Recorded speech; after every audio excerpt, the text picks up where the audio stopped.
Hello, everybody. Welcome back to Changing Gears with your host, Chris here. Today, I'm with Bruce Pacy. He's fighting on Combat Zone 89, August 16th against Nick Martino. I'm going to ask him some questions about his upcoming fight and more. So let's get started. So you're fighting very soon since your last fight. It was May 31st, your last fight. Is that part of your kind of plan or goal to stay active, or is it just kind of merely coincidence? Is it just what's the overall strategy with kind of just fighting pretty quickly between your last fight and now, or is it again just coincidence? Well, I'll tell you, Chris, I fought Nation in February at Combat Zone. And then I fought a guy named Anesti Zafaris down in Brooklyn, New York at a startup promotion called Critical Combat in April. And then, as you know, I fought Steve Ledoux just about a month ago. Yep. I mean, between you and me, I've had my name with Jerome for every card probably since like 2022. The only reason I'm not on the card is because they didn't find me an opponent. I would fight every combat zone if I could. Right, right. So is that kind of just part like of a goal to just stay active and rack up, fights and wins and just keep gaining experience, in the octagon, or is it again just, you know, coincidence you just keep just, no plan, just you're just fighting, just, racking up fights, or is there maybe just kind of a rhyme or reason to, fighting so soon? Yeah, I mean, you got to strike while the iron's hot. I mean, I'm in fight shape now. I'm pretty much in camp perpetually at this point. So it's a lot easier to stay there than it is to get back there. You know what I'm saying?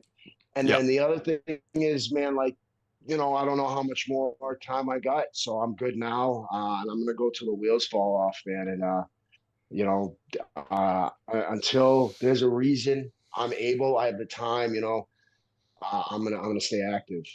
Right. And you kind of mentioned some of your other fights besides your last combat zone against Leduc. Are there any lessons you took from that fight or the previous fights before that that you're going to take into this one? Are there any things, any parts of your game that you're looking to, or you have been, fine tuning in preparation for Nick Martino? Oh man, I mean, you know, like you said, every fight is a lesson here. I've learned, so I've taken something away from every fight I've done. Certainly against Leduc. Um, I definitely changed a lot from when I fought back in February as far as the pace, the range. I was ready for the second round with Leduc. I was ready for the third round, and I felt like I was in a pretty safe spot with him, but I was still doing damage, and I just happened to get that trip because it was convenient for me. But I really wanted to stand and trade with him. It's just he kept getting me with that high clinch, and I caught him with that trip, and I'm on top, and I might as well finish the game there. Uh, but yeah, as far as what I learned, I'm gonna stay. I want to trade punches, man. I don't. I have a pretty solid grappling background, but I would like to showcase my striking. Right, 100%. And I've talked to and I've interviewed some of your teammates, Nicole Fitzpatrick, Dylan Bernardini. What does it mean to have them around, and pushing you to be the best fighter you can be? And what does it mean to you to have those people in your corner and supporting you along this kind of journey? Well, I'll tell you, Professor John Paul over at Limitless Pride has put together a phenomenal group of people. Uh, um, Not only Nicole and Dylan, but also Eric Mitchell and Nadav Moskovitz, all competing right now. Dylan's great. He's a young guy. He's got a lot of talent. He's got great timing and a lot of heart, tough.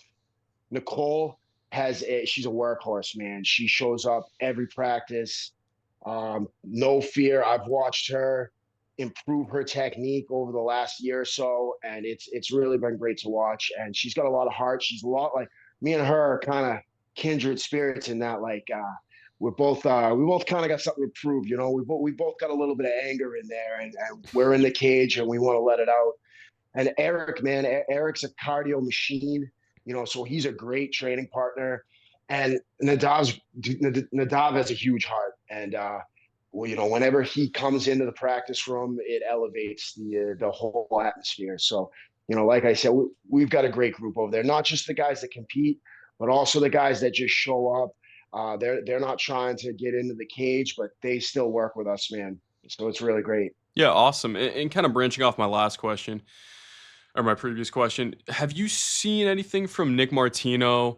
Maybe some footage, sparring, training footage that kind of gives you good insight in how you can beat him. Have you put together kind of goal and strategy to beat an opponent like Nick Martino, or are you just kind of going into this just like every other fight, or fights before, just maybe not blindly, but just you know nose to the grindstone, just following your training, just doing what you do best? Or have you seen something from him that, gives you a little more insight? Yeah, I mean, you hit the nail right on the head there, Chris. You know, I do my thing regardless of my opponent. That's something I've learned over my career is you really can't overanalyze your opponent. Doesn't really change what I'm capable of. But I did watch his debut at Cage Titans. I watched he landed a clean shot to his opponent's nose early on, and then it turned into kind of a grappling game after that. So I got respect for Martino's hands. But man, I hope he comes at me like that. I really do. I hope he comes at me because I'm going to come right back at him. And I've found that I can shut down the forward pressure. You know, I'll land a couple of shots too, and then people aren't so gun. You know, they're not so gung ho about getting in my face after that. So I hope he keeps that same energy. I hope he comes at me. I'm gonna come right back at him, man. Hell yeah. And does winning your previous fight for Combat Zone kind of give you an added momentum going into this one? Or do you just kind of not pay attention to that? Or do you let it kind of help in, different ways? How does that help you, if it does, prepare for this fight? Yeah, definitely, man. My first MMA finish, first round, great to get that.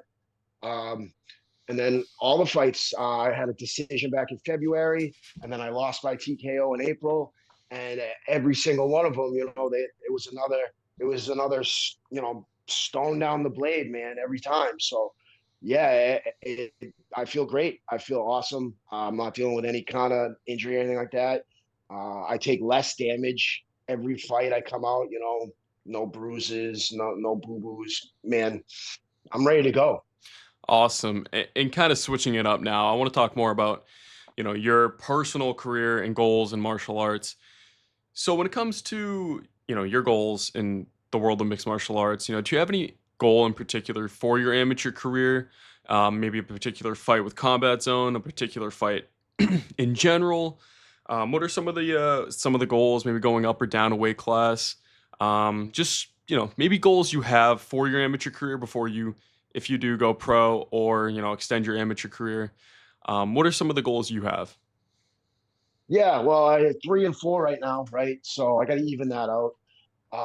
Maybe a couple more. Like to get on the winning side, you know, 4 and 4, 5 and 4, 6 and 4, and there's been some talk about they don't have a light heavyweight amateur champion. So we've been talking to them a little bit about that. That would be cool. I'd love a belt, man. I'd love a belt. But yeah, I'd also like to get a few pro fights. You know, I think I got a good 3, 4 years. I can still keep doing this stuff, man. And I'd like to string together, you know, maybe not Randy Couture kind of status, but a small professional career I could kind of hang my hat on when I'm an old man in my 60s. I can Right, tell right, my right. grandkids, Yeah, look how badass I was back in the right. day, right? Definitely, yeah. Yeah, And yeah. you mentioned light heavyweight. Do you feel good at 205? Do you feel like moving up a weight class, maybe down a weight class, or do you like how you feel at 205? What are you feeling, kind of at that weight? Chris, I'm jacked to the tits at 205, man. I started out, I started out 260, right? Yeah. Shaved down to 250. I did my first 3 fights were heavyweight. And then once I started getting around like 240, it's it became possible to make that cut, and so this will be my fifth time making that cut, and I'm pretty used to it. I'm comfortable with it. I don't feel any kind of fatigue doing it. It doesn't intimidate me mentally anymore.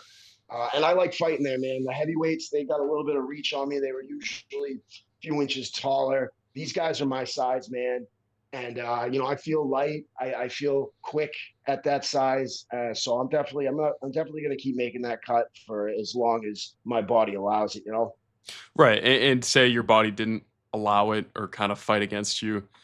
Would you consider moving back up to heavyweight, or is that kind of a door closed for you? Because you did mention, they're, you know, a lot, it's a bigger size difference when you move up to heavyweight compared to light heavyweight or cruiserweight or weight class, like that. Would you ever consider going back up, or would it kind of just be maybe, something different? No, I mean I'm not afraid to go heavyweight. I'm not afraid to go heavyweight. I would rather. I don't need to. I'm a light heavyweight, Right. and I'm happy with my fitness as it's progressed. I feel like I was a little overweight when I fought a heavyweight, and now I feel pretty lean.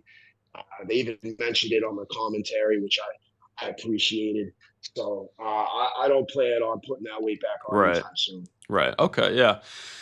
So, like we talked about, your teammates are competing on the same card, Combat Zone 89. How does it feel watching them compete? How does it like resonate with you because you've been there along their journeys too? Watching them train and make the sacrifices, come in every day and grind. Does it resonate with you to watch them go out, do their thing, and hopefully, take away the W? Yeah, man, I came into Limitless Pride back in 2021, and I told John I want to fight, man. I want to compete, and I had never, I was pretty far removed from the scene. Put in a good solid year of training, went out there, got knocked out in my first MMA fight, um, and it's great to. I feel like a trailblazer over at Limitless now. I feel like they saw me do it, and a certain type of person came in like I want some of that too, and that's great to watch. And then I can really relate with them when I watch them lose. I know how that feels. When I watch them win, I know how that feels. And we can really kind of. I feel like I can help. I feel like my experience is helpful. Like when someone's struggling mentally with a loss, for example, I could say, hey man, we're doing this for fun. You had fun, right? We're gonna do it again, right? Right. And Right. Eric Mitchell in particular, he just loves it. He just loves it. Right. Right. So, yeah, we're having fun with it, man. Yeah. No, definitely. And how do you see the next couple of years for your career going? And if you do go pro, how would you like it to kind of play out? Like you said, you do want to kind of have a good, solid pro career that you can hang your head on. But how do you, if you could look into kind of like a crystal ball, how would you see the rest of your amateur career going, and then going into your pro career? Yeah. Well, I'm turning 40 years old this December, man. Hmm. So 4 years old. We'll probably do this fight, maybe one more by the end of the year. And hopefully I'll turn 40 years old with a winning record. I'm pretty sure I will. And when that happens, 41 is going to be a fun year. I feel like Hmm. 41 is going to be the year where I start turning this around. Man, like I said, I can feel the progression. I can feel the wheels turning. It's all starting to come together for me. 41, maybe by the end of the year, we're talking pro, right? 42, 43, I could string together 5, 6 fights in those couple of years. And then who knows? Who knows how that goes? I'm not out here to lose. I'll tell you that much. Hell yeah. Yeah, Yeah. definitely. And I have a little. Are you Irish? I'm an American, man. Okay, all right. All All kinds of right. stuff. I'm Yeah. all kinds of stuff. Yeah. I You just know? had that thought. I'm like, this guy, he's got to be Irish. No. Yeah, we're Americans. So yeah, no, that's Yeah. it for me. Thank you so much for joining me, and I'm looking forward to your fight. Hopefully I'll get to interview you again uh in the winning category, and yeah, good luck. All right. Thanks, Of Chris. course. Have a good one. You too, man.